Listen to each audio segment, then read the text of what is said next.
Hello students, good morning, good afternoon भी, good evening भी और गुड नाइट भी। जब भी आप ये वीडियो देख रहे हो तो जो समय हो रहा है वही।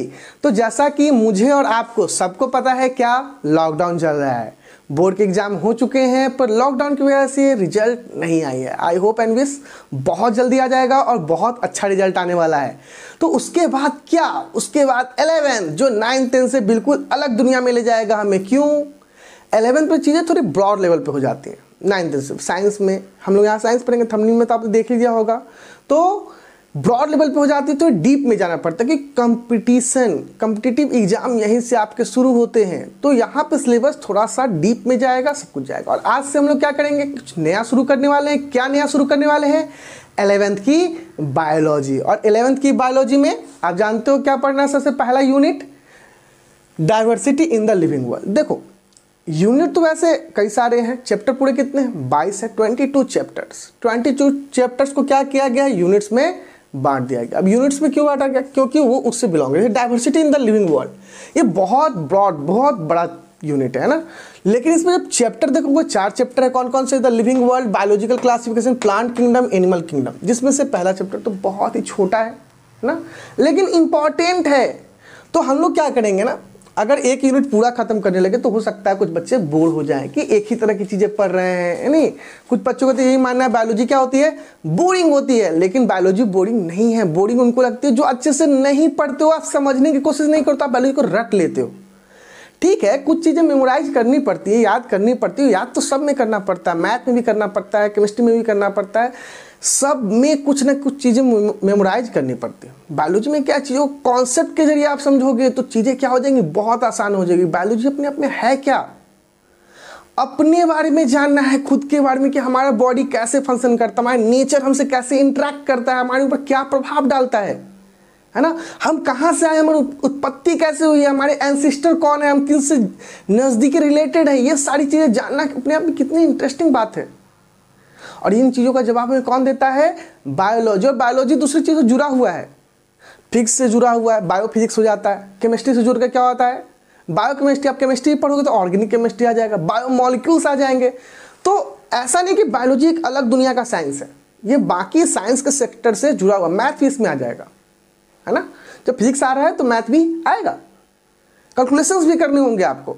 ठीक है, तो ये साइंस से रिलेटेड है, दूसरे ब्रांच पे भी डिपेंड करता है, दूसरे ब्रांच से भी इसमें हेल्प आती है। तो बायोलॉजी लोगे तो आपको फिजिक्स ही पढ़ना पड़ेगा, बेसिक्स मैथ भी जानने होंगे आपको, केमिस्ट्री भी पढ़नी होगी आपको, है ना। तो सबको तो जानना ही होगा।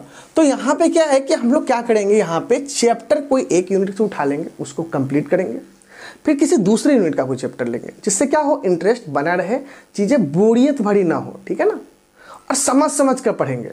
अच्छा, दूसरी बात ये है कि मैं ये भी सोच रहा था कि बोर्ड के हिसाब से पढ़ाऊँ, सीबीएसई बोर्ड के हिसाब से पढ़ा दूँ, बोर्ड एग्जाम के हिसाब से, या नीट के हिसाब से पढ़ाऊँ। तो ये डिसाइड करोगे आप, है ना। आपके इंटरेस्ट के हिसाब से वीडियो कितनी जल्दी जल्दी आनी चाहिए, आपको लेक्चर कितना जल्दी जल्दी चाहिए, ये आप डिसाइड करोगे। अगर रिस्पॉन्स अच्छा आता है वीडियो पे तो मैं लेक्चर जल्दी जल्दी भी डालूंगा। ठीक है, जैसे मैं 10th के कर रहा हूँ।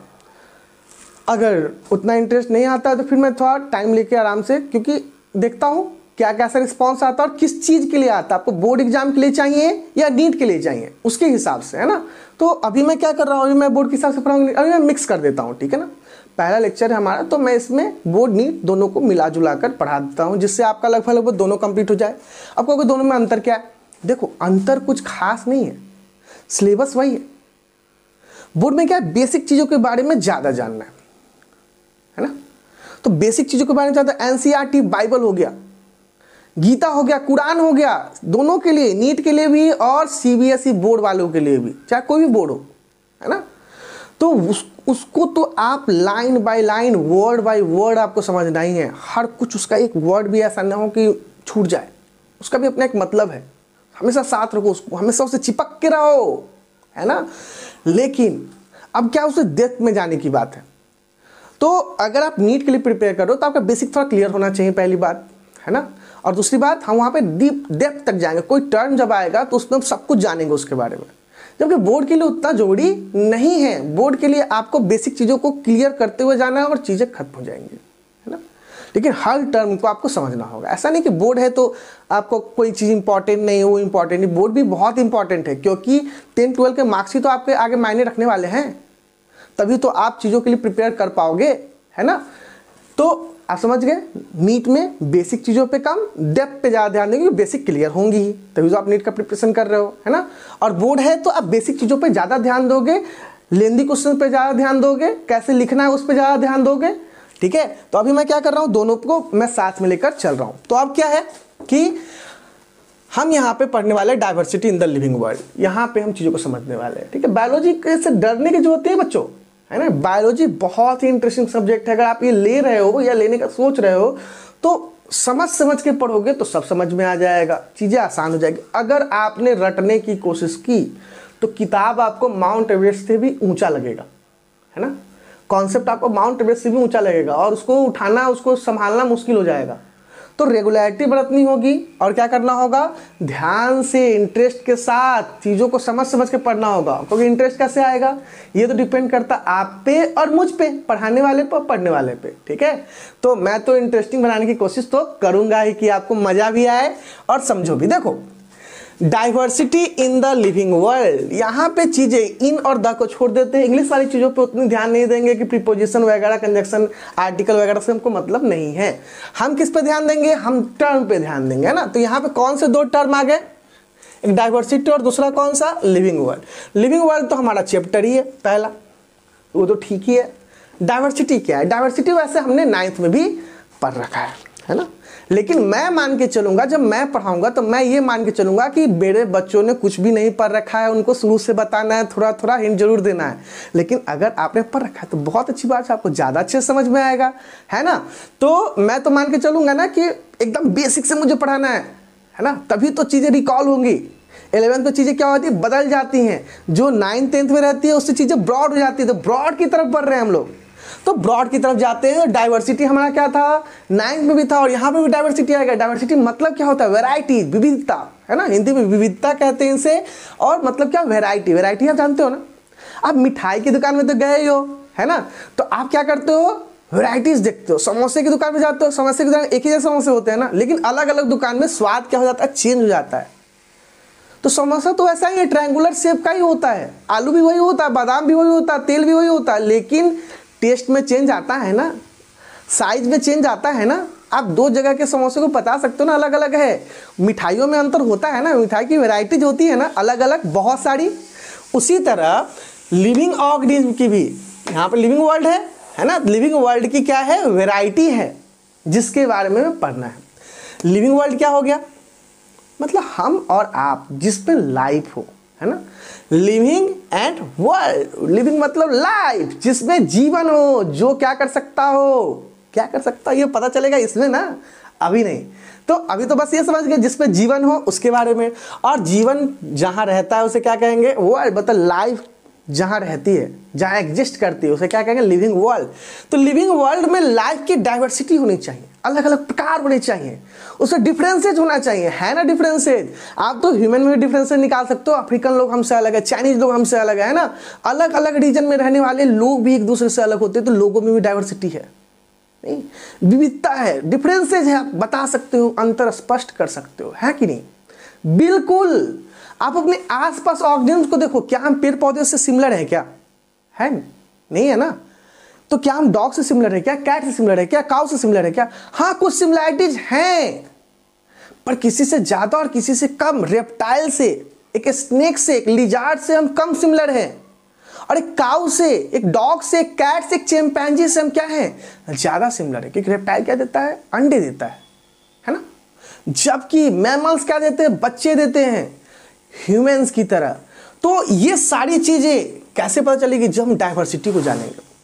डाइवर्सिटी हमें बताता है कि कौन हमारे ज़्यादा नज़दीक है, कौन हमसे ज़्यादा दूर है, कौन हमारे सिमिलर है, कौन हमसे डिसिमिलर है, कौन हमारे नज़दीकी रिश्तेदार है। रिश्तेदार का मतलब नहीं कि मामा फूफा, चाचा दादा दादी, ये वाले नहीं, स्पीसीज के रिश्तेदार। कौन हमारे स्पीसीज के नज़दीकी है, किन हमारे एंसेस्टर और किनके एंसेस्टर सेम थे, उन सभी चीज़ों के बारे में यही बताते हैं। ये बेसिक है। बायोलॉजी जब शुरू होता है ना, तो बायोलॉजी को शुरू करने के लिए कुछ की चाहिए, कुछ टर्म चाहिए, कुछ टूल्स चाहिए। आप किसी काम को करते हो आपको दीवार तोड़ना है तो आप हथौड़े लेके जाओगे ना, है ना। वर्क करना है किसी काम को तो आपको हथियार चाहिए ना। ये वो हथियार है, ये वो टूल्स है जो बायोलॉजी को समझने में मदद करता है, बेस है उसका, है ना। तो जब डाइवर्सिटी आपकी क्लियर होगी तो आपको एक ग्लैंस मिलेगा जहां पे आप दूसरे बायोलॉजी के दूसरे चैप्टर को समझ पाओगे, इंटरलिंक कर पाओगे। आपको इवोल्यूशन पढ़ना है और डाइवर्सिटी नहीं आती है, कैसे पढ़ोगे? सेल पढ़ना है, आप प्रोकैरियोट्स में जानते ही नहीं हो कौन पहले आया कौन बाद में आया, कैसे पढ़ोगे? नहीं पढ़ पाओगे ठीक से। तो ये क्या करता है, आपको हेल्प करता है बायोलॉजी के दूसरे चैप्टर को समझने में, दूसरे एक्सरसाइज को समझने में, है ना। तो बेस बना के दे रहा है, इसलिए एनसीईआरटी ने सबसे पहले इसको दिया है कि आपको चीजें बेसिक रूप से क्या हो जाए, क्लियर हो जाए। तो आप समझ गए डाइवर्सिटी का मतलब, विविधता, अंतर, ये सारी चीजें यहां पे है। अब क्या है, सबसे जो पहला चैप्टर है हमारा इसमें जिसको हम लोग पढ़ने वाले हैं, क्या है, लिविंग वर्ल्ड, है ना। तो इस लिविंग वर्ल्ड में क्या होता है, मैंने आपको बताया कि मैं बताऊंगा लिविंग एंड वर्ल्ड। वर्ल्ड का मतलब दुनिया, दुनिया तो है ही, पर लिविंग वर्ल्ड का मतलब क्या हुआ, जीवित, जहां पे जीवन हो, ऐसी दुनिया क्या हो जहां पे क्या हो, जीवन हो, उसे क्या कहेंगे हम, लिविंग वर्ल्ड कहेंगे। मेरी बात समझ में आ रही है? तो ठीक है सर, जीवन तो हम जानते ही हैं। अब उसके बाद क्या पढ़ना, दूसरा चैप्टर हमें उसके बारे में समझ लेते हैं, बायोलॉजिकल क्लासिफिकेशन। यहाँ पे क्या होगा, क्लासिफाई करेंगे, ऑर्गेनिज्म को बांटा जाएगा मोनेरा, अलग अलग वे में। ऐसा नहीं कि ऑर्गेनिज्म को सीधे बांट दिया गया, क्लासिफिकेशन में क्या किया गया, पहले कोई साइंटिस्ट है, बायोलॉजिस्ट ने क्या किया, बांटा उसको, 2 kingdom classification, 3 kingdom classification, 4 kingdom classification, 5 kingdom classification, 6 kingdom classification भी आ चुका है। सबके बारे में जानेंगे, कैसे बांटा गया, किस बेसिस से बांटा गया, है ना। तो उन सब चीजों को क्लासिफिकेशन में समझेंगे। बांटेंगे क्यों, अरे बांट कर पढ़ना बहुत जरूरी है। अगर मान लो मैं सबको 1 क्लास से 10th क्लास के बच्चों को एक साथ एक ही कमरे में जमा कर लूं, इसको बात करेंगे फर्स्ट चैप्टर, अच्छे से बात करूँ, इसलिए बाकी को मैं अभी समझा दे रहा हूँ, फिर इनको इनसे मतलब नहीं होगा, इनको बाद में पढ़ेंगे, फिर इसको तो पूरा चैप्टर ही है, इसको समझेंगे। ये मत सोचो कि सर लिविंग वर्ल्ड तो आप समझा ही नहीं रहे हो, जिसको पढ़ना है उसको सबसे लास्ट में, क्योंकि वो सबसे ब्रॉड लेवल पे अभी हमें जानना है। बात समझ रहे हो मेरी? तो क्या है कि आप ये बात समझ गए कि क्लासिफिकेशन क्लास, मैं कह रहा था क्या कि मान लो 1 से 10th क्लास के बच्चों को, 12th क्लास के बच्चों को मैंने क्या किया, एक ही क्लास में बैठा दूं, एक ही साथ बैठा के पढ़ाने की कोशिश करूं, तो मुश्किल होगी ना, सब घचपच हो जाएगा, क्या हो जाएगा, मिक्स हो जाएगा, भोज भंडारा हो जाएगा। तो क्या करना होगा, क्या किया जाता है, क्लासिफिकेशन किया गया, बच्चों को क्लास के हिसाब से बांटा गया, जिसकी मेंटल एबिलिटी, एज एक जैसी, उनको एक क्लास में रखा जाता है। कभी कभी तो सेक्शंस भी बांट दिए जाते हैं, बैच बनाए जाते हैं एक ही क्लास के।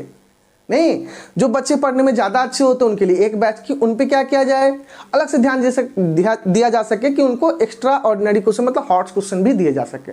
जो बच्चे वीक है उनको अलग बैच, क्यों, क्योंकि उन पे ध्यान दिया जा सके कि उनके बेस को अधिक से अधिक क्लियर करके उनको भी अप लाया जा सके, है ना। तो इस तरह से क्लासिफिकेशन करने से क्या होता है, चीज़ों को समझने में और समझाने में, कैटेगराइज करने में, उनके कैरेक्टर को डिफाइन करने में बहुत आसानी होती है। प्लांट किंगडम, प्लांट्स के बारे में पढ़ेंगे, अलग अलग प्लांट को कैसे कैसे कैटेगराइज किया गया उनके बारे में, और एनिमल किंगडम में एनिमल्स के बारे में, सेम चीज़ें हैं। तो ये सब चीज़ें आपने 9th में भी देख रखी, उसी को यहाँ पे क्या करना है, ब्रॉड लेवल पे हमें जानना है। अब लिविंग वर्ल्ड, ये तीनों की बात अब नहीं होगी, अब बात होगी जब इसको पढ़ाया जाएगा तब। अब बात किसकी होगी, लिविंग वर्ल्ड की। लिविंग वर्ल्ड में क्या है, सबसे पहले अब बात मैं बार बार करूँ, living world living world living world मतलब दुनिया, लेकिन लिविंग का क्या हुआ वही बात करेंगे। व्हाट इज लिविंग, सबसे पहले तो हम यही जानेंगे लिविंग क्या होता है। बात समझ रहे हो, ये जाननी जरूरी है, तभी तो हम लिविंग वर्ल्ड की, दुनिया की बात करो, पता ही नहीं लिविंग क्या है तो कैसे दुनिया की बात कर रहे हैं हम, ये पॉसिबल ही नहीं है। तो सबसे पहले जानना होगा व्हाट इज लिविंग, जिसको हम लोग जानने की कोशिश करेंगे। उसके बाद क्या पढ़ना होगा, diversity in the living world. अब लिविंग जान गए तो उसको फिर क्या करना है, डाइवर्सिटी की विविधता को जान गए, तो इसमें हम क्या करेंगे, जब लिविंग वर्ल्ड की विविधता को जान गए तो उसको हम आइडेंटिफाई करेंगे, उसकी पहचान करेंगे। क्या करेंगे, पहला लिखते भी जाना है सबको, जो मैं बोल रहा हूं उसको तो लिखना ही है। क्या करेंगे, आइडेंटिफिकेशन, पहचान कर ली। पहचान करने के बाद अब दूसरा कैसे पहचानेगा, नाम दे देंगे तभी तो पहचानेगा। आपका नाम दे दिया गया ना, आपकी पहचान करके, आपको मैंने पहचाना और आपका नाम हमको पता चल गया, आपकी नाम आपके माता पिता ने दिया है, तभी तो हम आपको पहचान पा रहे हैं, नहीं तो आपको पहचानते कैसे, आपको किसी को बताते कैसे आपके बारे में। तो क्या करना होगा, नॉमेनक्लेचर। नॉमेनक्लेचर 10th में ही पढ़ा है ना, कार्बन कंपाउंड में, उसी तरह कंपाउंड का तो नॉमेनक्लेचर होता ही है, IUPAC जानते हो ना। तो लेकिन ऑर्गेनिज्म का भी नोमेनक्लेचर होता है, ठीक है। वैसे 9th में पढ़ना, तो 9th तो भूल गए सर, 9th तो निकल गया, कहाँ रोड से जा रहे थे, 9th कहाँ पता नहीं किस नाले में गिर गया, पता नहीं चला। कोई बात नहीं, अभी जान लेंगे। गिर गया तो गिर गया, जाने दो, यहाँ पे आने दो, है ना। तो इस सबको आने देंगे। तो क्या आइडेंटिफिकेशन, नॉमेनक्लेचर, क्लासिफिकेशन, फिर उसको क्लासिफाई कर लेंगे, उसके जैसे जितने ऑर्गेनिज्म होंगे उनके ग्रुप में उसको डाल देंगे। उसके जो पहले होंगे उसके बाद डालेंगे, जो बाद में होंगे उससे पहले डालेंगे। तो क्लासिफाई करेंगे, जो कि हमारा एक चैप्टर भी है। उसके बाद टैक्सोनॉमिक कैटेगरीज के बारे में जानेंगे। क्या होता है टैक्सोनॉमिक कैटेगरीज? कैटेगरीज रूप में उसको क्लासिफाई करते हैं। ऐसा नहीं कि कहीं भी धर दिया उसको, ऐसे पटक दिया उसको, मर जाओ तुम वहीं, नहीं, अरेंजिंग रूप में उसको समझना आसान हो, उसके कैरेक्टर को डिफाइन, क्योंकि 2-4 ऑर्गेनिज्म में मिलियंस ऑफ ऑर्गेनिज्म हैं। क्या मिलियंस ऑफ कैटेगरीज बना देंगे और उसको अलग अलग पढ़ेंगे? तो फिर वही हो गया।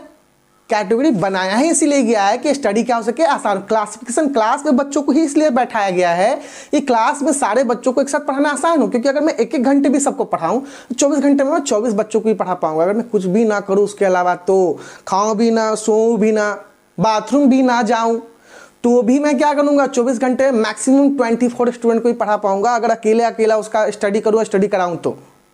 उसी तरह ऑर्गेनिज्म को भी अकेले अगर स्टडी करेंगे तो क्या होगा, बहुत स्टडी करना टफ हो जाएगा, है ना।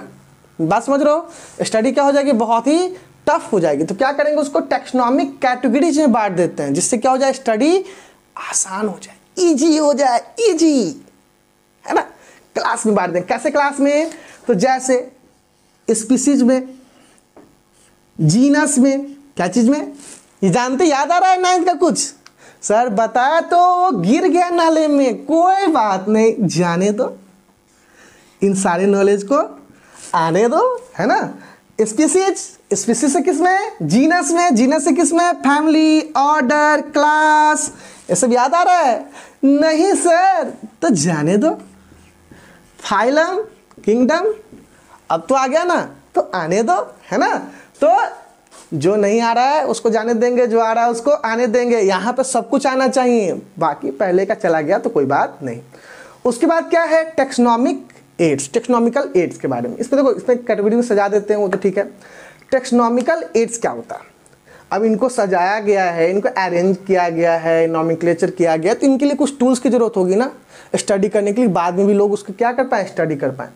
तो उसके लिए कुछ चीज़ों की जरूरत है, कुछ टूल्स से टेक्निक की जरूरत होती है, उनको ही किस में रखा जाता है, टेक्सोनॉमिकल एड्स में रखा जाता है। क्या क्या है इसमें से? कुछ चीज़ें तो आप कहीं कहीं गए भी हुए हैं, जैसे आप हो सकता है हर्बेरियम में भी गए हो, बोटनिकल गार्डन में गए हो, म्यूजियम में भी हो सकता है, बहुत चांसेस है कि आप म्यूजियम भी घूम आए हो। जूलॉजिकल पार्क एंड कीज, इसमें से 2 चीज़ें तो आपके घूमने की प्रोबेबिलिटी बहुत ज़्यादा, डिपेंड करता है आप रहते कहाँ हो। जैसे मैं बिहार में रहता हूँ, तो म्यूजियम और जूलॉजिकल पार्क मैं तो सब जगह घूम आया हुआ हूँ, लेकिन ज़्यादातर लोग यहाँ बिहार में क्या होते हैं, म्यूजियम और जूलॉजिकल पार्क तो जाते ही हैं, पॉपुलर है। जूलॉजिकल पार्क क्या हो गया, जू। म्यूजियम क्या हो गया, जहाँ पे चीज़ें रखी जाती, तो म्यूजियम वगैरह पुरानी चीज़ें रखी जाती। बोटनिकल गार्डन भी जहाँ पेड़ पौधे होते हैं, है ना। तो उसी तरह हर्बेरियम, पौधों को सुखाकर उसको क्या किया जाता है, लैब मतलब रूम में रखा जाता है उसको। उसके बारे में बात करेंगे, सबके बारे में बात करेंगे अच्छे से, डिटेल में नहीं। तो इन सब चीज़ों के बारे में समझने के बाद, इन सब चीज़ों के बारे में क्या समझने के बाद हमें क्या करना है, कुछ चीज़ों को और भी समझना है। तो किन चीज़ों को समझना होगा, देखो समझना उन चीज़ों को का जो हम यहाँ पे पढ़ रहे हैं। यहाँ पे हम क्या पढ़ रहे हैं, बायोलॉजी। तो बायोलॉजी को भी तो डिफाइन करना चाहिए ना, चैप्टर को हम हर टॉपिक को क्लियर करते जा रहे हैं, तो क्या डिफाइन करना चाहिए, बायोलॉजी को भी डिफाइन करना चाहिए। चलो मैं यहाँ पे बायोलॉजी को आपको डिफाइन थोड़ा सा करने की कोशिश करता हूँ कि क्या है, जो है उसको आप उतार भी सकते हो।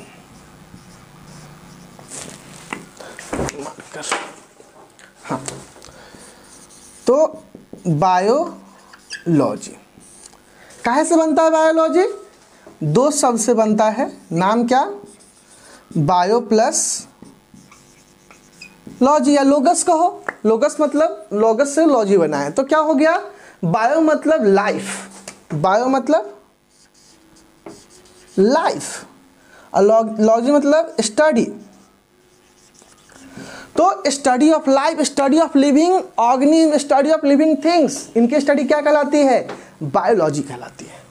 तो इसको डिफाइन कैसे कर सकते हैं, डिफाइन जरूर कर सकते हैं। क्या डिफाइन करेंगे, स्टडी और स्टोरी। क्या है स्टडी और स्टोरी? देखो, कहानी है। किसकी कहानी? जीवन की कहानी। कहानी सुनिए ना, दादी अम्मा लोग कहानी सुनाती है, मम्मी लोग कहानी सुनाती है। यहाँ पे कहानी किसकी है? जीवन की कहानी है। स्टडी ऑफ लाइफ, स्टडी और स्टडी ऑफ लाइफ। कहाँ है ये study of life? On the earth है। और किसका? इसके इवोल्यूशन की कहानी, study of life and their evolution, and their evolution on अर्थ।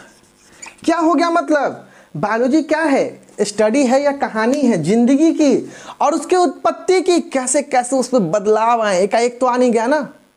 ग्रंथों में लिखा होता है कि ब्रह्मा ने दुनिया को बनाया, जीवन को बनाया, है ना। बाइबल में भी उसी तरह का, कुरान में भी उसी तरह का, सब में। लेकिन साइंस कहता है जीवन की उत्पत्ति 2000 साल पहले नहीं हुई है, 5000 साल पहले नहीं हुई है, 10,000 साल पहले नहीं हुई है, ये तो बिलियंस ऑफ ईयर पहले हो गई, है ना। शुरुआत में प्रिमिटिव ऑर्गेनिज्म, तो धीरे धीरे कैसे कैसे इवोल्यूशन ऑफ लाइफ कैसे आया धरती पे, तो एक नहीं आया, किसी के अवतरित होने से नहीं आया। ठीक है, तो साइंस के हिसाब से पहले इंसान आए, मतलब इंसान और भगवान की बात करो, वैसे तो उससे प्रिमिटिव ऑर्गेनिज्म भी आए, तब भगवान आए। मतलब इंसानों ने भगवान को बनाया, बनाया मतलब माना, है ना। और ये कहा कि भगवान ने, भगवान का मतलब क्या? नेचर। तो नेचर ने तो हम सबको बनाया है, नेचर ही भगवान है ना। तो उसी हिसाब से ये बात करते हैं। तो क्या? Study of story of life and their evolution on the earth. कहाँ है लाइफ? धरती पे ही है। अच्छा, तो ये जो बायोलॉजी जो टर्म है ना, ये समझ गए? ये लिख लिया आपने, ये लिख लो। अब ये बायोलॉजी जो टर्म है, ये जो टर्म है ये कहाँ से आया? ये टर्म किसने दिया? इसके फादर कौन थे? तो आपने एरिस्टोटल का नाम सुना है? अरस्तु फिलोसफर है, क्या नाम है? एरिस्टोटल। एरिस्टोटल हिंदी में कहा जाता है अरस्तु। इन्होंने ही बायोलॉजी शब्द को टर्म किया है और ये क्या कहलाते हैं? फादर ऑफ बायोलॉजी कहलाते हैं। ऐसा नहीं है कि ये सिर्फ फादर ऑफ बायोलॉजी, बहुत ही मल्टी डायमेंशनल पर्सन थे, बहुत ही टैलेंटेड व्यक्ति थे। ये फिलोसफर थे, ये पॉलिटिशियन भी थे, पॉलिटिकल साइंस में भी इनका बहुत अच्छा हाथ है। और इनको क्या कहा जाता है? और क्या कहा जाता है? फादर ऑफ बायोलॉजी तो है ही, फादर ऑफ बायोलॉजी तो ये है ही, और क्या है? फादर ऑफ पॉलिटिकल साइंस भी है। ठीक है, राजनीतिक तो आप जानते हैं, राजनीतिक शास्त्र, तो उसके भी ये फादर हैं, है ना। तो फिजिक्स में भी इनका इंटरेस्ट था, आप समझ सकते हो, गवर्नमेंट में भी थे ये। तो बहुत सारे क्षेत्र में इनका योगदान रहा है। ठीक है सर, ये तो सही हो गया कि चलो भाई फादर ऑफ बायोलॉजी क्या है? एरिस्टोटल है, अरस्तु है। अब बायोलॉजी का क्या है ना, 2 पार्ट है। कौन से ब्रो? वैसे तो बायोलॉजी के बहुत सारे पार्ट है, बांटते बांटते थक जाएंगे हम लोग, लेकिन जो ब्रॉडली है वो कितने पार्ट है? 2 पार्ट। कौन कौन सा? Botany, zoology. बोटनी में हम किसके बारे में स्टडी करते हैं? प्लांट्स के बारे में, प्लांट्स के बारे में। और जूलॉजी में किसके बारे में? अपने बारे में, मतलब एनिमल्स, एनिमल्स के बारे में। किसके बारे में? अच्छे से लिख देता हूँ थोड़ा सा, वैसे तो हैंड राइटिंग थोड़ा सी गंदी सी है, तो मिटाकर अच्छे से लिखूंगा और तब बताऊंगा, नहीं तो सब घचपच हो जाएगा, आपको दिखाई ही नहीं देगा। तो क्या है? बोटनी मतलब स्टडी ऑफ प्लांट, जूलॉजी मतलब स्टडी ऑफ एनिमल्स, है ना। तो बायोलॉजी में स्टडी ऑफ प्लांट्स और एनिमल दोनों को मिला के हो गया। अब देखो जूलॉजी के भी फादर कौन थे? एरिस्टोटल ही थे, अरस्तु ही थे। लेकिन बॉटनी के फादर एरिस्टोटल नहीं थे। तो फिर कौन थे भाई? इतने फादर मदर क्यों हो रहे हैं? तो फादर मदर यहाँ पे हो रहे हैं, जो जिनके जनक होते हैं उनको फादर ही कहा जाता है। मदर कौन है? मदर नहीं होता है, ठीक है, यहाँ पे मदर नहीं होती है, सिर्फ क्या होते हैं? फादर होते हैं, जनक फादर होते हैं। तो कौन है? थियोपैरैटस। थियोपैरैटस को जानते हो आप? नहीं जानते हो, कोई बात नहीं।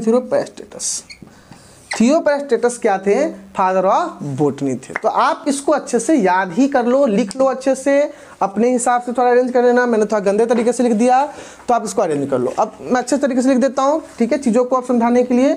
तो अब क्या है, ये तो बेसिक चीज़ें आप जान गए।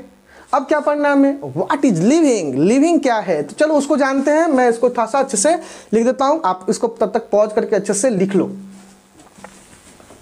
तो बच्चों अब बात यह है कि अब कैसे हम इस चीज को सुनिश्चित करें, डिफाइन करें कि कौन चीजें लिविंग है और कौन चीजें लिविंग नहीं है। अब मेरे हाथ में मार्कर है, शर्ट मैंने पहन रखा है।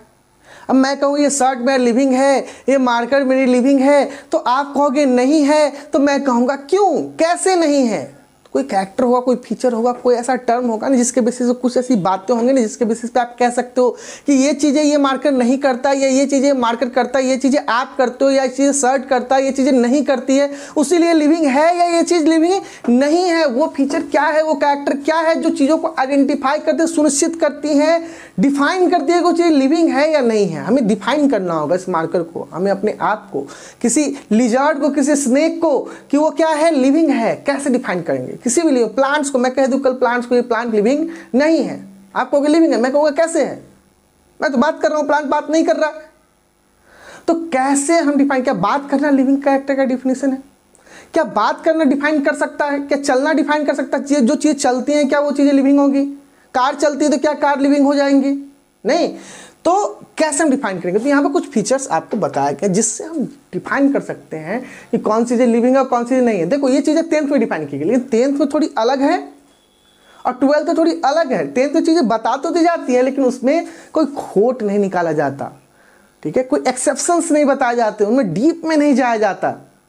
लाइफ प्रोसेस में मैंने बताया है, अभी मैं लाइफ प्रोसेस की क्लास कुछ दिन पहले ले रहा था, उसमें मैंने बताया है फर्स्ट क्लास में ही लाइफ प्रोसेस के ये कौन सी लिविंग है, और सिर्फ लिविंग होने के कैरेक्टर्स मैंने वहाँ बता दिए हैं।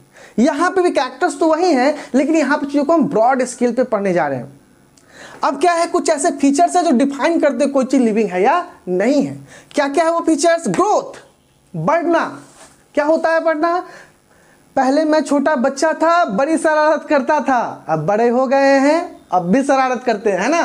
तो ग्रोथ मतलब बढ़ना। छोटे बच्चे थे पहले, कभी गोद में खेला करते थे, आज बड़े हो गए हैं, आज कोई गोद उठाएगा मुझे, 78 kg का हूँ मैं, है ना। गोद उठाना, उठा तो लेगा लेकिन कितने देर तक, है ना। बच्चों को लोग लेके कितनी कितनी दूर चले जाते हैं, मुझे तो कोई गोद उठाता ही नहीं, मेरा भी मन करता है मुझे भी कोई गोद उठा ले बे, लेकिन कोई नहीं गोद उठाता। क्यों नहीं उठाता, बड़ा जो हो गया हूं। तो ग्रोथ मतलब बड़े हो जाना, बढ़ना। देखो तो यहां पे ग्रोथ के बाद अब कौन सा ऐसा फीचर है जिसको हम डिफाइन कर सकते हैं लिविंग कैरेक्टर के लिए, कौन सा, रिप्रोडक्शन। सारे लिविंग ऑर्गेनिज्म क्या करते हैं, रिप्रोड्यूस करते हैं, प्रजनन करते हैं। प्रजनन का मतलब रिप्रोडक्शन, खुद से खुद को पैदा करना, मतलब खुद से खुद को बनाना। खुद से खुद को हम कैसे बना सकते हैं, देखो खुद से खुद को नहीं बनाया जा सकता, लेकिन अपने जैसे और ऑर्गेनिज्म तो बनाए जा सकते हैं। तो रिप्रोडक्शन मतलब प्रोडक्शन ऑफ इट सेल्फ, नहीं, अपने आप जैसे ऑर्गेनिज्म को बनाना। कैसे, प्री एग्जिस्टिंग ऑर्गेनिज्म से, production of new organism from pre existing organism on the अर्थ। तो अर्थ पे पहले से जो मौजूद ऑर्गेनिज्म है उनसे नए ऑर्गेनिज्म का प्रोडक्शन करना क्या कहलाता है, रिप्रोडक्शन कहलाता है। और सारे लिविंग ऑर्गेनिज्म में रिप्रोडक्शन होता है। उसी तरह मेटाबॉलिज्म, मेटाबॉलिज्म मतलब सारे जो बॉडी के अंदर रिएक्शंस होते हैं, all the reaction inside the body due to which we are living, जिसके कारण हम लोग काम कर पा रहे हैं, नहीं हम लोग जिंदा हैं। हमारे बॉडी में केमिकल रिएक्शन ही तो, हम लोग कंपाउंड से ही तो बने हैं, एटम एंड कंपाउंड से। बस उन कंपाउंड में क्या हो, लगातार एटोमेटेड रिएक्शन हो रहा है। ऑटोमेटेड मतलब वो अपने आप में सेल्फ रेगुलेटेड है, हमें बस बाहर से फ्यूल डालना पड़ता है, सिर्फ रॉ मटेरियल डालना पड़ता है, बाकी काम वो खुद कर लेते हैं, है ना। आप नहीं कहते हो कि भाई ग्लूकोज बनाओ, ये कुछ करो, वो खुद में सेल्फ रेगुलेटेड है ना, तो वो खुद कर लेता है। तो क्या कहलाता है, मेटाबॉलिज्म। शरीर के अंदर की सारी reaction, all the reaction occurs inside the body. Cellular organization, cellular organism, cell से ही बने हम लोग, है ना, पता है, सेल थ्योरी आपने पढ़ी है। जो चीज़ें सेल से बनी होती है वो चीज़ें लिविंग होती है। लिविंग कैरेक्टर का डिफिनेशन नहीं है। कॉन्शसनेस, चीज़ों के प्रति संवेदनशील होना। इंसान सबसे कॉन्शस व्यक्ति है, वो अपने बारे में सोच सकता है, नहीं तो कॉन्शस मतलब तो प्लांट भी कॉन्शस होते हैं, चीज़ों के प्रति रिस्पॉन्स करते हैं, है ना। आपने ट्रॉपी नहीं पढ़ा है ना, control and coordination class 10th, हाँ, control and coordination class 10, coordination in plant. Control and coordination plant में आपने क्या पढ़ा, जियोट्रॉपिन, फोटोट्रॉपिन। 10th क्लास की चीज़ें नहीं भूलनी है, 9th नाला में गिर सकता है। 9th का नॉलेज भटकते भटकते खो गया, 10th भी खो गया, तो अभी आपने एग्जाम कैसे दिए हैं। तो पहला ही चैप्टर 10th की चीज़ें याद होंगी, जियोट्रॉपिन, फोटोट्रॉपिन, ये सब पता है ना, कीमोट्रॉपिन। तो डायरेक्शनल मूवमेंट होता है, नास्टिक मूवमेंट में नॉन डायरेक्शनल मूवमेंट होता है। बात सही कह रहा हूं ना? तो वो कॉन्शस ही तो है। और ह्यूमन भी, एनिमल्स भी क्या करते हैं, रिस्पॉन्स करते हैं टेम्परेचर के हिसाब से। तो क्या ये सब चीजें डिफाइनिंग प्रॉपर्टी, इन सब चीजों को डिफाइन किया सकता है? जी हाँ, इन सब चीजों को, लिविंग ऑर्गेनिज्म को डिफाइन किया सकता है। लेकिन इन सब चीजों से, मतलब लिविंग ऑर्गेनिज्म में ये सारी चीजें होती हैं, लेकिन क्या किसी एक चीज से लिविंग ऑर्गेनिज्म को डिफाइन किया जा सकता है? नहीं। कुछ चीजें ऐसी हैं जिनसे डिफाइन नहीं किया सकता। चलिए उस चीजों को जानते हैं। मैं क्या कह रहा हूं, समझ में आ रही है बात? ये ठीक उसी तरह का है जैसे सारे कुत्ते क्या होते हैं, जानवर होते हैं। समझ रहे हो बात को? सारे, all dogs are animal but all animals are not dog. समझ गए? सारे कुत्ते जानवर तो होते हैं पर सारे जानवर कुत्ते नहीं होते हैं। मतलब इन सारी प्रॉपर्टीज से क्या किया सकता, लिविंग ऑर्गेनिज्म को डिफाइन तो किया सकता, लेकिन किसी एक प्रॉपर्टी से नहीं किया सकता, है ना? क्यों? कौन से वो डिफाइनिंग प्रॉपर्टीज है, कौन से नहीं है? तो growth and reproduction are not a defining property, not defining.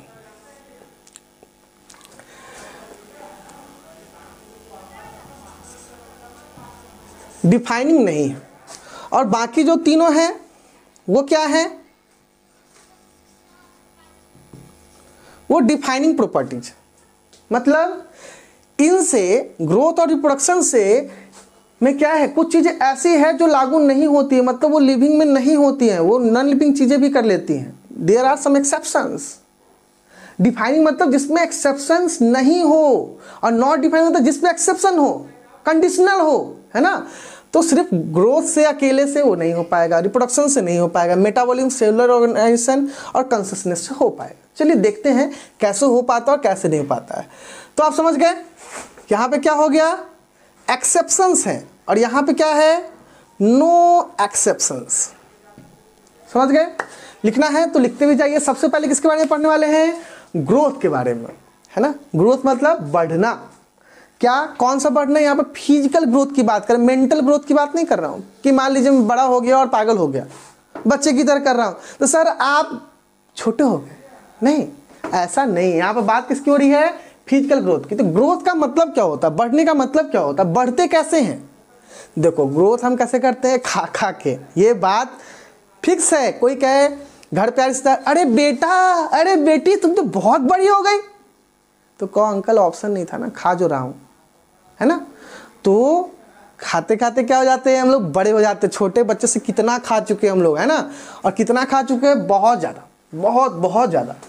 तो बड़े होने का मतलब क्या है? बड़े होने का मतलब है मास का बढ़ना, हमारा वजन का बढ़ना। पहले मैं कुछ केजीज का था, मतलब 2-4-5 केजी के बच्चे होते हैं, अब क्या हो गया, मैं 78 केजी का हो गया हूँ। समझ तो कितना वजन मेरा बढ़ गया। वजन बढ़ा मतलब सेल का मास, मतलब बॉडी का, ऑर्गेनिज्म का मास बढ़ गया। And overall size of the cell, cell का भी साइज बढ़ता है, नहीं, टिश्यू का साइज बढ़ता है ना? ऑर्गेनिज्म का साइज बढ़ता है, ओवरऑल सेल का साइज बढ़ेगा तो टिश्यू का साइज भी बढ़ेगा, टिश्यू का साइज बढ़ेगा तो ऑर्गेनिज्म का साइज बढ़ेगा। मेरे बॉडी पार्ट्स भी बड़े हो गए हैं, है ना? हाथ बड़े हो गया, सर बड़ा हो गया। अच्छा, वो कौन सा पार्ट है बॉडी का जो बड़ा नहीं होता, आपको बताना है कमेंट बॉक्स में, है ना? अच्छा, कमेंट बॉक्स में आप लोग बताओ कि आपको नीट के हिसाब से पढ़ना है या सीबीएसई बोर्ड के हिसाब से पढ़ना है, और आपको पढ़ना है या नहीं पढ़ना है, ठीक है? तो उसके हिसाब से पढ़ना तो है ही, मतलब किसके हिसाब से पढ़ना है, जैसा रिस्पॉन्स होगा उसके हिसाब से मैं काम करूँगा। और क्या करो, वीडियो को शेयर भी कर दो दूसरे के पास, कि वो लोग भी बता सके, तभी तो पता चलेगा ना कि समझ में आ रहा है या नहीं समझ में आ रहा है, और बच्चे भी समझ पाएंगे। तो शेयर जरूर करो, है ना? शेयर करोगे, लाइक करोगे तो हमें पता चलेगा कि आपको वीडियो अच्छा भी लग रहा है या नहीं लग रहा है। फीडबैक तो आना ही चाहिए ना। नहीं अच्छा लग रहा है तो डिसलाइक भी कर दो, कोई दिक्कत नहीं है। तो अब देखो, ये तो ठीक है कि भाई मास का बढ़ना, ओवरऑल साइज का बढ़ना, ये चलो ग्रोथ हो गया। लेकिन अब क्या है, ग्रोथ दो तरह से काम करता है, फीचर दो तरह से होते हैं इसके। ग्रोथ के फीचर होते हैं, क्या फीचर होता है? पहला, इंक्रीज इन मास, मास का बढ़ना, ठीक है? मास का बढ़ना मतलब साइज का बढ़ना, है ना? सेल छोटा था, बड़ा हो गया तो उसका मास बढ़ गया। इंक्रीज इन नंबर, संख्या का बढ़ना। अब देखो, मैं जब छोटा था तो मेरे शरीर के अंदर सेल की संख्या क्या थी? कम थी।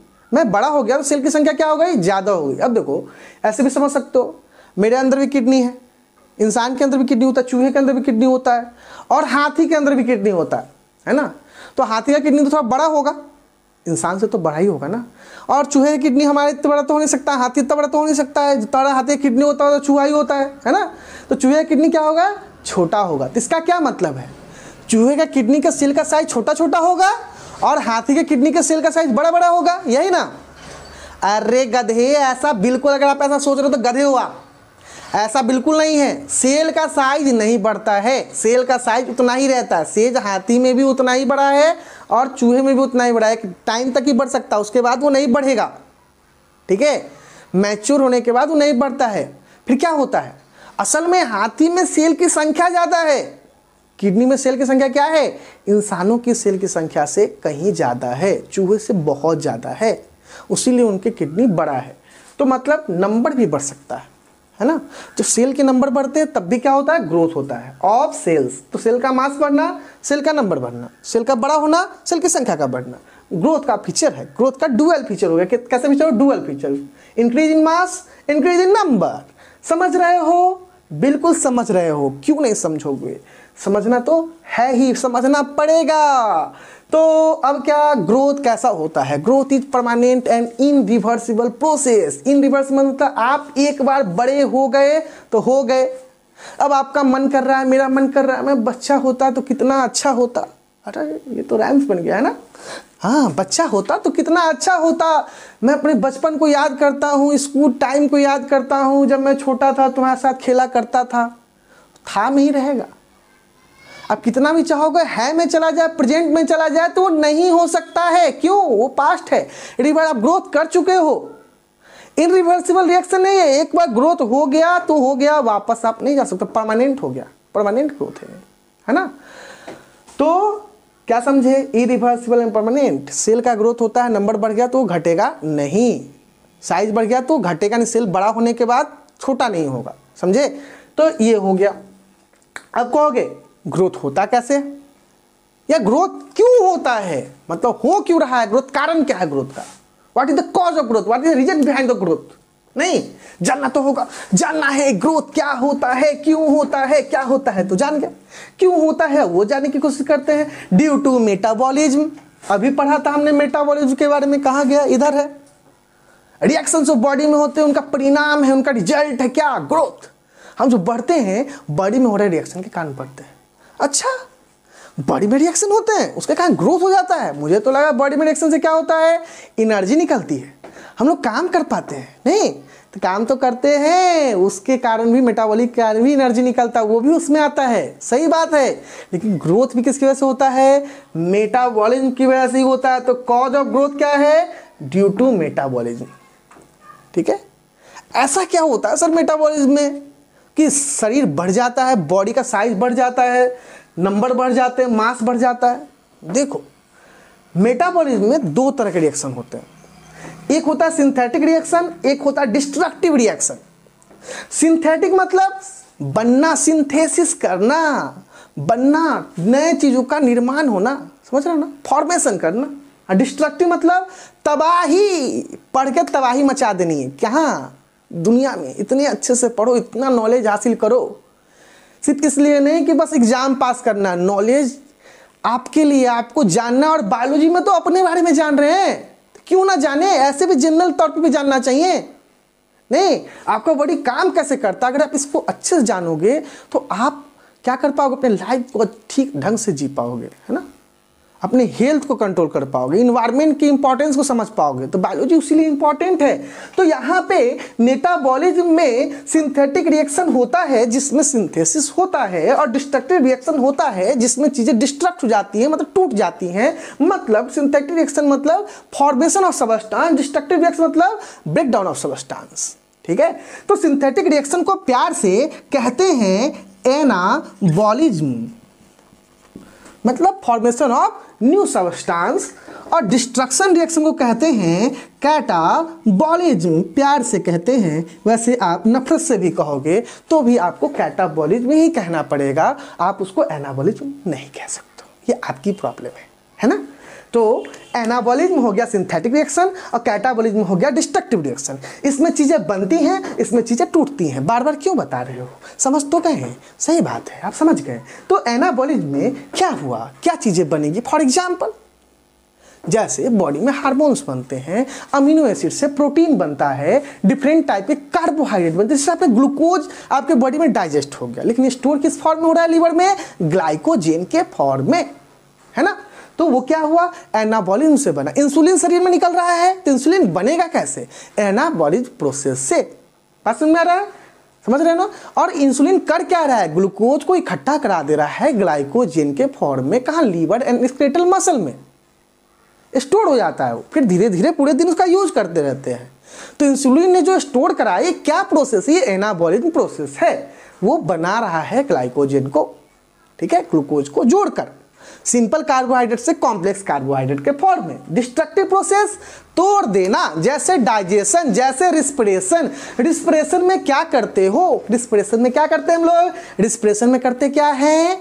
C6H12O6 भोजन को तोड़ देते हैं। किसमें? एरोबिक रिस्पिरेशन अगर होगा CO2 and H2O में। और क्या निकलती है? ऊर्जा, ऊर्जा, ऊर्जा, एनर्जी। और एनर्जी का यूज करते हैं अपने लिए, अपने कामों को करने के लिए, जैसे मैं कर रहा हूं आपको पढ़ाने के लिए और आप कर रहे हो अभी पढ़ने के लिए, है ना। तो डिस्ट्रक्शन मतलब कैटाबॉलिज्म। अब क्या है? ग्रोथ कब होगा? ये तो चीज़ है सर आपने बता दी कि मेटाबॉलिज्म क्या होता है। मेटाबॉलिज्म का मतलब क्या हो गया? एनाबॉलिज्म चीज़ों का बनना, कैटाबॉलिज्म मतलब चीज़ों का टूटना, ठीक है। लेकिन ग्रोथ का इससे क्या मतलब हुआ? ये तो हम समझ गए, लेकिन ग्रोथ से रिलेशन क्या है? रिलेशन है, जब ग्रोथ होगा, अगर ग्रोथ होना है तो क्या होना होगा? एनाबॉलिज्म मतलब सिंथेटिक रिएक्शन को, एनाबॉलिज्म को ज़्यादा होना होगा, इंक्रीज करना होगा, और कैटाबॉलिज्म को कम होना होगा। जब चीज़ें बनेंगी ज़्यादा, टूटेंगी कम, तो बॉडी करेगा ग्रोथ, पैसा आएगा ज़्यादा, खर्च होगा कम, तो बनेंगे अमीर। वाह वाह वाह वाह वाह वाह वाह वाह, वही बात है। तो एनाबॉलिज्म का मतलब चीज़ें बनेंगी ज़्यादा, कैटाबॉलिज्म में टूटेंगी कम, तो होगा ग्रोथ, पॉजिटिव ग्रोथ।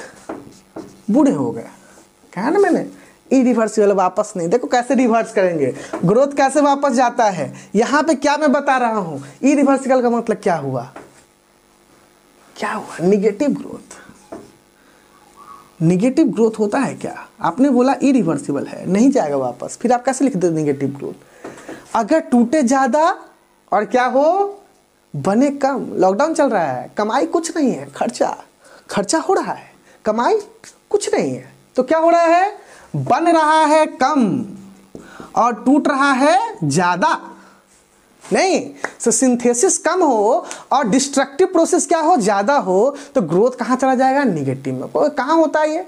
मान लो मैं खा खा के मोटा हो गया, अपने वजन को कर लिया 120 kg। कितना? 120 या उससे भी ज़्यादा। इतना बड़ा तोंद निकल गया मेरा, पेट बाहर आता है, पेट बाहर नहीं आता है, ठीक है, पेट ये है, ये बाहर नहीं आएगा, कॉमेडी हो जाएगा ना, बाहर निकाल के घूमूंगा मर जाऊंगा। तो क्या हुआ? एब्डोमेन मेरा जो फेज है, ये पूरा उधर मेरा क्या हो गया? बाहर आ गया, मोटा तगड़ा गाल फूल फाल गया मेरा। अब क्या हुआ? मुझे एक दिन मोटिवेशन मिल गया, पता नहीं कहाँ से, ठीक है। तो मोटिवेशन मिला कि पतले हो जाते हैं। मैंने क्या किया? एक्सरसाइज किया, दिन रात दौड़ा मैंने, भागा मैं, एक्सरसाइज किया मैंने, और मैं फिर से पतला होकर 78 kg हो गया। तो क्या हुआ क्या? मैं खा कम रहा था, डाइटिंग पे था, खाता कम था तो बनता भी कम था। और क्या हो रहा था? कैटाबॉलिक प्रोसेस ज़्यादा कर रहा था, एक्सरसाइज ज़्यादा कर रहा था, एनर्जी का यूज ज़्यादा कर रहा था, तो मेरे सेल के सबस्टांस और सेल्स यूज हो रहे थे किस चीज़ में? एनर्जी को पहुंचाने, मसल बिल्डअप करने में, है ना। तो मैं क्या हो गया? मेरा ग्रोथ, जो सिर्फ ग्रोथ का मतलब सिर्फ हाइट का मतलब नहीं होता है, फैलना भी होता है। मैं एक टाइम तक ही ग्रोथ कर सकता हूँ ना, उसके बाद क्या होगा? मोटा हो जाऊंगा, ज़्यादा खाऊंगा तो क्या हो जाएगा? तो वहाँ पर मैंने कैटाबॉलिक प्रोसेस ज़्यादा की, एक्सरसाइज मतलब एनर्जी ज़्यादा, तोड़ा ज़्यादा, अब बनाया कम, तो मैं फिर से क्या हो गया? पतला हो गया। तो उस समय रिवर्स हो सकता है, लेकिन मैं कहूँगा मैं छोटा हो जाऊँगा, बच्चा हो जाऊँगा, तो इट इज़ नॉट पॉसिबल, ठीक है। तो आप समझ गए कॉज ऑफ ग्रोथ के बारे में भी। लेकिन सर आप ये तो बता ही नहीं रहे हो कि growth is a not a defining property. सब चीज़ें तो आप ऐसे बता रहे हो कि जैसे लिविंग ऑर्गेनिज्म में ग्रोथ होता ही है। तो सही बात है, लिविंग ऑर्गेनिज्म में ग्रोथ होता ही है, मैं क्या कर दूँ? नहीं होता है, होता ही है, सही बात है। तो why you say that these are not a defining property? तो ये डिफाइनिंग प्रॉपर्टी क्यों नहीं है? क्योंकि भाई नॉन लिविंग में भी ग्रोथ हो जाता है। नॉन लिविंग में ग्रोथ होता है? सच में? हाँ, नॉन लिविंग में भी ग्रोथ होता है। कैसे होता है, कैसे होता है जानेंगे अब कैसे होता है ना। तो नॉन लिविंग में ग्रोथ कैसे होगा इसको जानने के लिए उसी के कारण है नॉट डिफाइनिंग प्रॉपर्टी हो जाएगा बच्चों। ये डिफाइनिंग प्रॉपर्टी क्यों नहीं है, इससे हम किसी को डिफाइन कैसे नहीं कर सकते उसके बारे में अब हमें पता चलेगा। तो ग्रोथ दो तरह से हो सकता है, एक होता है इंट्रिंसिक, एक होता है एक्सट्रिंसिक। अंदर से ग्रोथ, अंदरूनी ग्रोथ। एक्सट्रिंसिक मतलब बाहर से growth, external growth. Internal growth, external growth. Intrinsic का मतलब इंटरनल, एक्सट्रिंसिक का मतलब एक्सटर्नल, है ना। तो ये हो गया इंटरनल ग्रोथ। इंटरनल ग्रोथ किसमें होता है, हमारे अंदर सेल अंदर से ग्रोथ करते हैं ना, मेटाबॉलिक एक्टिविटीज होती है, वो अंदर से ग्रोथ कर रहे होते हैं, है ना, और हम बड़े हो जाते हैं। तो ये हो गया किसमें, ये डिफाइनिंग प्रॉपर्टी हो गया। अभी मैं बताता हूँ उसके बारे में। और क्या हो गया, लिविंग के अंदर होता है। इंट्रिंसिक जिसमें भी होगा वो क्या होंगे, सभी लिविंग होंगे। तो फिर एक्सट्रिंसिक वाले, एक्सट्रिंसिक नॉन लिविंग में होता है। एक्स्ट्रा मतलब बाहर से, नॉट डिफाइनिंग।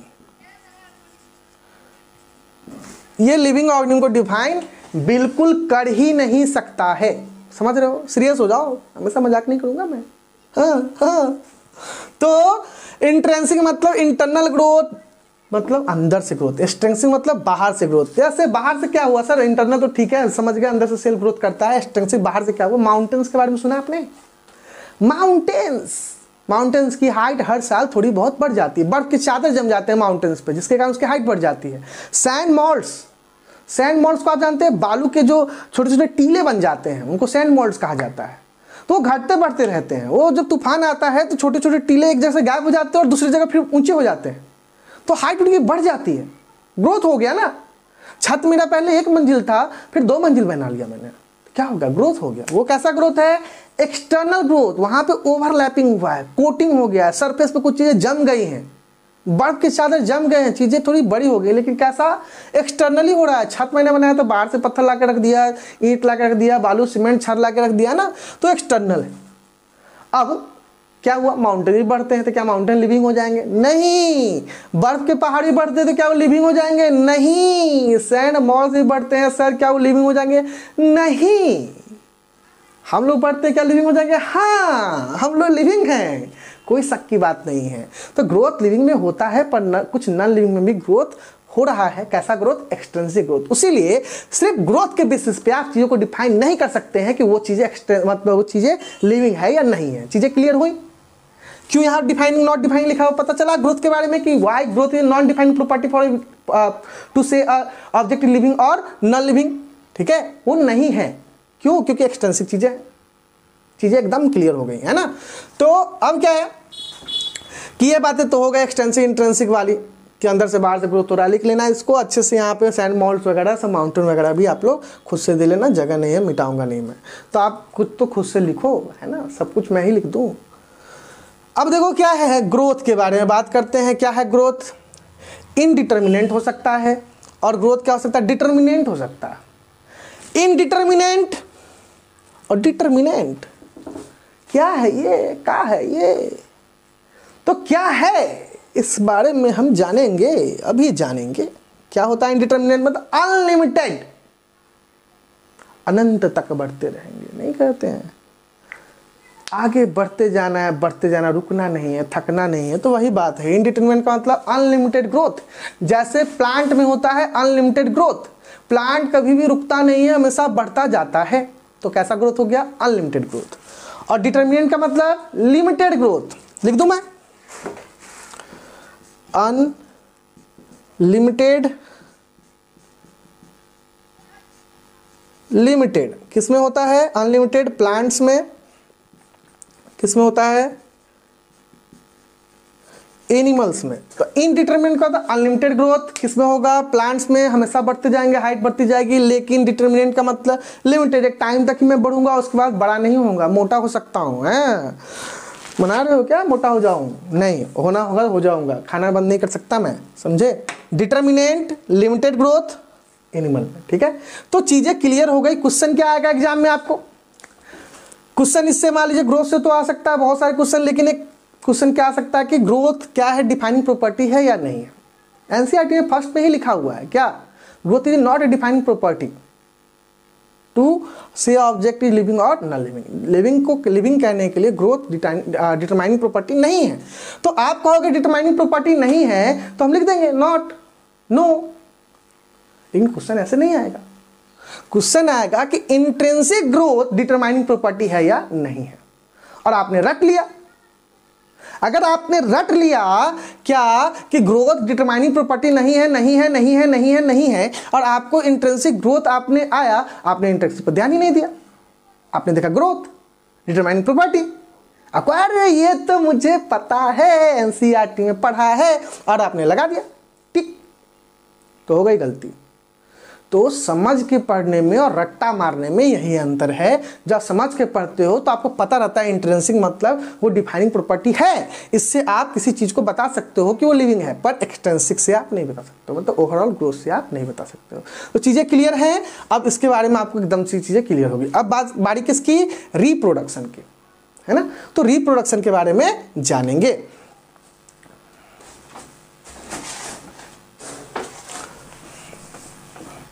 तो बच्चों अब बारी किसकी, अब बारी रिप्रोडक्शन की, कि रिप्रोडक्शन किसी की डिफाइनिंग प्रॉपर्टी है या नहीं है, डिफाइनिंग फीचर है या नहीं है।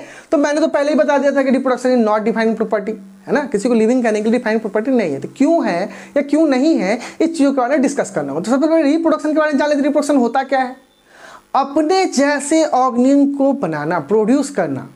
कैसे ऑर्गेनिज्म से, प्री एग्जिस्टिंग ऑर्गेनिज्म से, अपने जैसे नए ऑर्गेनिज्म को pre existing species of same kind, है ना। तो प्री एग्जिस्टिंग ऑर्गेनिज्म से नए ऑर्गेनिज्म को पैदा करना, बनाना, उत्पत्ति करना। तो यहाँ पे देखो रिप्रोडक्शन को अब क्या कर सकते हैं हम, कई भागों में, कई अंतराल पे, कई डायमेंशन में समझेंगे। सबसे पहले मल्टीसेलुलर यूनिसेलुलर में समझ लेते हैं। लास्ट में आप इसको अच्छे से समझने के बाद लास्ट में आप इसको अच्छे से बना लेना, अपने तरीके से बना सकते हो, मॉडिफाई भी कर सकते हो। तो सबसे पहले मल्टीसेलुलर यूनिसेलुलर। मल्टीसेलुलर में क्या होता है, रिप्रोडक्शन थोड़ा कॉम्प्लेक्स होता है, गैमेट्स वगैरह इन्वॉल्व होते हैं, मियोसिस इन्वॉल्व होता है, तो वो अलग बात है, तो उनमें रिप्रोडक्शन होता है। बात में किसकी करना चाहता हूँ, यूनिसेलुलर की। देखो यूनिसेलुलर में रिप्रोडक्शन क्या होता है, रिप्रोडक्शन मतलब एक सेल है, एक अलगा है, वो डिवीजन किया, रिप्रोडक्शन किया और दो अलगा में कन्वर्ट, एक अमीबा है वो दो अमीबा में कन्वर्ट हो गया, है ना। तो यूनिसेलुलर में इंक्रीजिंग नंबर होता है, मतलब एक ही सेल ही होता है, उसकी संख्या बढ़ जाती है तो रिप्रोडक्शन भी कर लेता है ना। तो रिप्रोडक्शन मतलब इंक्रीजिंग नंबर। और ग्रोथ में याद करो, नहीं याद है तो बैक में जाके देखो, मैंने क्या बताया था, ग्रोथ का मतलब इंक्रीजिंग नंबर, इंक्रीजिंग मास। दो डुअल नेचर था उसका, डुअल फीचर था, पहला क्या था इंक्रीजिंग मास और दूसरा क्या था इंक्रीजिंग नंबर। और यहाँ पे भी क्या है इंक्रीजिंग नंबर। मतलब यूनिसेलुलर में ग्रोथ एंड रिप्रोडक्शन सेम होता है, मतलब नंबर का बढ़ना ग्रोथ भी हो गया और नंबर का बढ़ना रिप्रोडक्शन भी हो गया। मतलब यूनिसेलुलर में रिप्रोडक्शन और ग्रोथ क्या एक दूसरे के लिए साइनोनिम्स के तौर पे यूज किए जा सकते हैं। बात में समझ में आ रही है, क्योंकि देखो मल्टीसेलुलर में मेरे में अगर सेल की संख्या बढ़ेगी तो वो सेल एक ऑर्गेनिज्म के तौर पे इंडिपेंडेंट जिंदा नहीं रह पाएगा, आज़ादी से स्वतंत्र रूप से वो उसका कोई अस्तित्व नहीं। वो मेरे सेल में बॉडी का पार्ट है, जब तक वो वर्किंग है और वो काम कर रहा है, वो लिविंग है, लिविंग का हिस्सा है, पर वो एक इंडिविजुअल के तौर पे नहीं जाना जाएगा। जबकि यूनिसेलुलर में क्या होता है, वो ऑर्गेनिज्म अपने आप में इंडिपेंडेंट हो जाता है। जैसे ही एक से दो सेल बनता है, दो सेल एक अलग अलग इंडिविजुअल के तौर पे जाना जाता है और वो अलग अलग ऑर्गेनिज्म, तो इसलिए साइनोनिम्स हो जाता है। ये बात समझ गए, यूनिसेलुलर मल्टीसेलुलर की बात आप समझ चुके हैं। अब बात किसकी करेंगे, मोड ऑफ रिप्रोडक्शन कैसे करते हैं। तो जानते हैं आप दो मोड होता है, 10th में आप अभी पढ़े, उसीलिए चीज़ें थोड़ी सी आपको ज़्यादा समझ में आ रही हैं। अगर नहीं समझ में आ रही है तो आपने क्या किया है ये अपने आप से पूछो, एग्जाम कैसा गया आपका ये अपने आप से पूछो। एसेक्सुअल एंड सेक्सुअल रिप्रोडक्शन, है ना।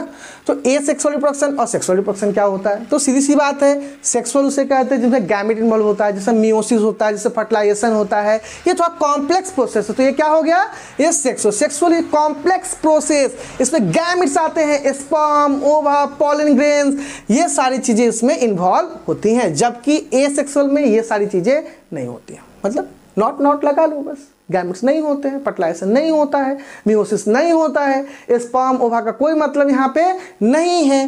तो एसेक्सुअल के बारे में बात करती है, तो सेक्सुअल है कॉम्प्लेक्स, इसको हटाते हैं, ठीक है। तो जो काम का है उसकी तरफ जाते जाएंगे, उसके लिए जो जो चीज़ें टर्म बीच में पड़ेंगे उन सब चीज़ों को समझते भी जाएंगे। एसेक्सुअल की बात करते हैं। एसेक्सुअल में भी बहुत सारे मोड होते हैं, तरीके होते हैं, मेथड होते हैं। क्या होता है, जैसे बाय स्पोर फॉर्मेशन, स्पोर्स के द्वारा क्या करना, रिप्रोडक्शन करना। कहोगे सर ये सब तो पढ़ा सा है।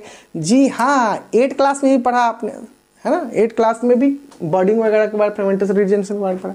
और आपने किसके बारे में पढ़ा, 10th क्लास में पढ़ा। 8 क्लास में सिलेबस किसी बुक में कम है, कहीं पे हो सकता है, डिपेंड करता है आप कहाँ पे पढ़ो। फाउंडेशन के साथ पढ़ो तो आपको सब पढ़ाया गया होगा। आपने सिर्फ बुक्स को पढ़ा है तो भाई 8 क्लास में रिप्रोडक्शन इन एनिमल है, 7th class reproduction in plant है, और आपके 10th क्लास में सब है, और फिर 11th में 12th में फिर सब आ जाएगा, है ना। तो बाय स्पोर फॉर्मेशन किस में होता है, अलगा एंड फंजाई। छोटे छोटे स्पोर्स होते हैं माइक्रोस्कोपिक सीड लाइक, लेकिन वो सीड सेक्सुअल नहीं होते हैं, एसेक्सुअल होते हैं। तो उनसे होगा किसमें, अलगा एंड फंजाई में। बर्डिंग, छोटे से बर्ड्स का निर्माण, आउटग्रोथ का निर्माण करना, और आउटग्रोथ धीरे धीरे क्या होगा, मैच्योर होकर अलग हो जाएगा अपने पेरेंट बॉडी से, पेरेंट सेल से या पेरेंट ऑर्गेनिज्म से।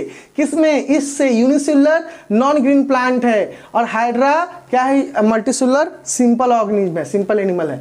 तो यहाँ पे इनमें क्या होता है, बर्डिंग होता है। उसी तरह फ्रेगमेंटेशन, फ्रेगमेंटेशन किसमें होता है, फिलामेंटस अलगा। इसको आप प्लांट भी कर सकते हो, सिंपल मल्टीसेलुलर प्लांट्स हैं तो फिलामेंटस अलगा में, और कुछ फंजाई में क्या होता है, फ्रेगमेंटेशन भी होता है ना। रीजनरेशन, अब इसकी बात यहीं तक हमें पहुंचना था, इसलिए ये सारी चीज़ों को हम पढ़ते पढ़ते आ रहे हैं। रीजनरेशन, रीजनरेशन क्या है, कटिंग बॉडी पार्ट अगर मैं अपने आप को यहाँ से काट लूँ और क्या हो जाए, वो पार्ट रीजनरेट हो जाए, है ना, ये रीजनरेशन हो गया, समझ गए। लेकिन सिर्फ पार्ट का रीजनरेशन बात नहीं, यहाँ पर रिप्रोडक्शन रीजनरेशन के तौर पे तब माना जाएगा जब मेरे जितने पार्ट किए गए उन पार्ट से ग्रोथ तो हो, लेकिन वो पार्ट एक न्यू इंडिविजुअल के तौर पे भी बन जाए। मेरी बात समझ रहे हो। जैसे छिपकली में होता है, लिजार्ड में क्या होता है, गिरगिट में क्या होता है, तो क्या होता है, उसके पूंछ को अगर आप काट दो तो पूंछों का क्या हो जाता है, फिर से टेल आ जाता है। लेकिन क्या टेल से एक नई छिपकली आती है, एक नया लिजार्ड आता है, एक नया गिरगिट आता है? नहीं। तो वो रीजनरेशन रिप्रोडक्शन में नहीं इंक्लूड किया जाएगा। मेरी बात समझ रहे हो। अगर स्टार फिश को आप कट करते हो तो स्टार फिश जो बड़ा साइज होगा उसमें से वो पार्ट तो आ जाएगा, जो छोटा पार्ट होगा उसमें से स्टार फिश नहीं आएगा। मतलब 2 स्टार फिश का निर्माण नहीं होगा, 2 स्टार फिश नहीं बनेंगे, 2 आपको क्या नहीं बनेगा, 2 लिजार्ड नहीं बनेगा। पूंछ काट 2 लिजार्ड की तो पूंछ से भी एक लिजार्ड नहीं बनेगा, लिजार्ड एक ही रहेगा, पूंछ मर जाएगा। वहां पे पार्ट्स का रीजनरेशन हो रहा है, ऑर्गेनिज्म का रीजनरेशन नहीं हो रहा है। तो इसीलिए ट्रू रीजनरेशन होना चाहिए, तभी रिप्रोडक्शन के तौर पे वो आएगा। ट्रू रीजनरेशन क्या है, मॉर्फेले एक्सिस टाइप का रीजनरेशन ट्रू रीजनरेशन कहलाता है। इसका मतलब क्या होता है, production of new individual from the cutting body part. जैसे प्लानेरिया, प्लानेरिया में क्या होता है, अगर आप इनके बॉडी को काट दोगे तो हर बॉडी पार्ट से, निचले बॉडी पार्ट से भी एक नया प्लेनेरिया बन जाएगा ग्रोथ से, ऊपर वाले बॉडी पार्ट से एक नया प्लेनेरिया बन जाएगा ग्रोथ से। तो असल में 2 प्लेनेरिया बन जाएगा, 300 काटो 3 प्लेनेरिया बन जाएंगे, ठीक है। लेकिन छिपकली में ऐसा नहीं होता है, काटने पे वो नया छिपकली नहीं बनता है, वो सिर्फ पार्ट आ जाता है। तो क्या है, इपोमॉर्फिसिस जो टाइप है, तो इपोमॉर्फोसिस टाइप में क्या होता है, only growth of cutting body part, part का ग्रोथ होता है, नए इंडिविजुअल नहीं बनते हैं। तो ये ट्रू नहीं हुआ और ये क्या हुआ, ट्रू हुआ। चलो, इन रिप्रोडक्शन को तो आप क्या कर गए, समझ गए, पचा गए, खा गए, पी गए, याद कर गए, समझ गए, रटना नहीं है, ठीक है। रट्टा नहीं मारना है, जहां मारना होगा रट्टा मैं खुद बता दूंगा कि रट्टा मार लो, नहीं, जहाँ समझने की बात होगी, कॉन्सेप्ट की बात होगी, वहाँ पे हम सब क्या करेंगे, समझेंगे। सर आपने सब कुछ बताया रिप्रोडक्शन के बारे में, बहुत सारी बेसिक चीज़ें आपने क्लियर कर दी, बहुत सारी अलर बलर बाकी सारी बातें बता दी, लेकिन ये तो बताया ही नहीं कि ये डिफाइनिंग प्रॉपर्टी कैसे नहीं है। देखो, डिफाइनिंग प्रॉपर्टी है कि नहीं है, तो ग्रोथ क्यों नहीं था, क्योंकि नॉन लिविंग भी ग्रोथ करते थे। तो क्या ऐसा ही है कि नॉन लिविंग भी रिप्रोडक्शन करते हैं? तो नहीं बच्चों, ऐसा नहीं है, नॉन लिविंग रिप्रोडक्शन नहीं करते हैं। वैसे मैं जबरदस्ती इस पे कॉन्सेप्ट देना चाहूँ तो मैं दे सकता हूँ थोड़ा बहुत। क्या, जैसे बादल क्या होते हैं, टुकड़ों में टूट जाते हैं, है ना। तो एक बादल से टुकड़े में टूटकर 2 बादल बन गए। एरोसेल जो पानी में ड्रॉपलेट्स, हवा में ड्रॉपलेट्स होते हैं, वो टूट जाते हैं और एक ड्रॉपलेट से 2 ड्रॉपलेट्स बन जाता है ना, या उससे ज़्यादा ड्रॉपलेट्स बन जाते हैं, तो रिप्रोडक्शन हो गया। लेकिन मैं उसको यहाँ पे, वो साइज छोटा होता है, उसमें कुछ होता नहीं है, बस 2 टुकड़े हो गए, मैं सेब को 2 टुकड़े में काट दूँ तो क्या 2 सेब हो गए? नहीं, है ना, ऐसा नहीं है। तो मैं उसको नहीं कर रहा हूँ। मैं क्या कहूँगा कि नॉन लिविंग में रिप्रोडक्शन बिल्कुल भी नहीं होता है। तो फिर क्यों वो डिफाइनिंग प्रॉपर्टी क्यों नहीं है? क्योंकि कुछ लिविंग भी है जिसमें रिप्रोडक्शन नहीं होता। यहाँ पर चीज़ें बदल गई ना, ग्रोथ से अलग है ना। क्या वहाँ पे था नॉन लिविंग भी ग्रोथ करते थे, यहाँ पे ऐसा नहीं है। नॉन लिविंग रिप्रोडक्शन नहीं करता है, लेकिन कुछ लिविंग भी रिप्रोडक्शन नहीं करते हैं, उसीलिए वो डिफाइनिंग प्रॉपर्टी नहीं है। तो क्या मैंने लिख दिया, non living organism do not show reproduction but मतलब लेकिन, तो व्हाट मतलब क्या है ना। तो but some living also not show reproduction, कुछ लिविंग ऑर्गेनिज्म रिप्रोडक्शन शो नहीं करते हैं। कौन से सर? मान लो कोई कपल के बच्चे नहीं है, वो रिप्रोडक्शन नहीं कर पा रहे हैं, ठीक है, उन्हें कोई बीमारी है या किसी वजह से वो नहीं कर पाए, तो क्या वो लिविंग नहीं माने जाएंगे? हाँ, क्या उसको आप लिविंग की कैटेगरी में नहीं रखते हो? आपको रखना पड़ेगा, है ना। मान लीजिए किन्नर है, किन्नर रिप्रोडक्शन नहीं कर सकते हैं, लेकिन वो ह्यूमन ही है, क्रोमोसोमल डिसऑर्डर आ गया है जिसके कारण रिप्रोडक्शन नहीं कर सकते हैं, लेकिन फिर भी वो लिविंग तो है, इसमें कोई शक नहीं। उसी तरह आप बी के बारे में जानते हो, मधुमक्खियों के बारे में जानते हो। मधुमक्खियों में क्या होता है, रानी मधुमक्खी होती है, वर्किंग मधुमक्खी होती है, फौजी वाली मधुमक्खी, लड़ाई करने वाली मधुमक्खी। उसी तरह वर्किंग भी होता है, वर्किंग भी क्या करता है, रिप्रोडक्शन नहीं करता, रिप्रोडक्शन की क्षमता ही नहीं होती। तो क्या वो लिविंग नहीं है? वो भी लिविंग है। उसी तरह म्यूल्स होते हैं, गधे और घोड़े से मिलाकर बनाए गए हैं, वो भी रिप्रोडक्शन नहीं कर सकते हैं, MULES। तो म्यूल्स भी क्या करते, रिप्रोडक्शन नहीं करते। क्या वो भी लिविंग नहीं है? वो भी लिविंग है। तो ऐसे कैटेगरी में बहुत सारे ऑर्गेनिज्म, बहुत सारे इंडिविजुअल्स ऐसे आ जाते हैं जो रिप्रोडक्शन नहीं करते हैं पर लिविंग है बच्चों। That's why we can not define a living organism with the help of reproduction only. सिर्फ रिप्रोडक्शन के सहारे हम किसी चीज को लिविंग नहीं कर सकते कि तुमने रिप्रोडक्शन किया तो तुम लिविंग हो, तुमने रिप्रोडक्शन नहीं किया तो रिप्रोडक्शन करके दिखाओ, तभी हम मानेंगे कि तुम लिविंग हो। एक इंडिविजुअल जब तक तुम्हारा नहीं होगा तब तक तुमको लिविंग की कुछ भी चीज नहीं मानी जाएगी, लिविंग में तुम नहीं आओगे। तो ऐसा नहीं है। बात मेरी समझ में आ रही है? पक्का। तो हमने आज जान लिया किसके बारे में, ग्रोथ के बारे में, रिप्रोडक्शन के बारे में, कि वो दोनों डिफाइनिंग प्रॉपर्टी कैसे नहीं है, और सारी चीज़ों को डेप्थ में जाकर भी पढ़ा है। इससे भी ज़्यादा डेप्थ में जाया जा सकता है, लेकिन वीडियो बहुत लंबा हो जाए। जो चीज़ें जरूरी थी मैंने वो सारी चीज़ें आपको क्लियर कर दी हैं। अब अगली बार क्या जानेंगे, सेलुलर ऑर्गेनाइजेशन के बारे में, मेटाबॉलिक एक्टिविटीज़ के बारे में, है ना, और क्या कंसिस्टेंस के बारे में, जो डिफाइनिंग प्रॉपर्टी है उनके बारे में क्या हुआ, वो चीज़ों के बारे में जानना है।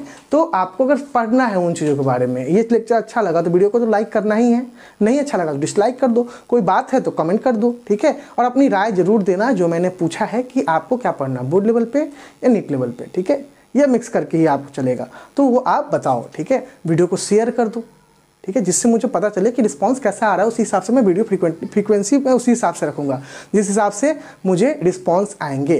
तो वीडियो को शेयर करो, चैनल को सब्सक्राइब तो कर ही लो कि वीडियो आएगा तब तो पता चलेगा, और बेल आइकन को भी दबा दो और मेरा इंतजार करो अगले वीडियो तक के लिए। चलो धन्यवाद, बाय बाय। पढ़ते रहो और लड़ते रहो कोरोना वायरस से।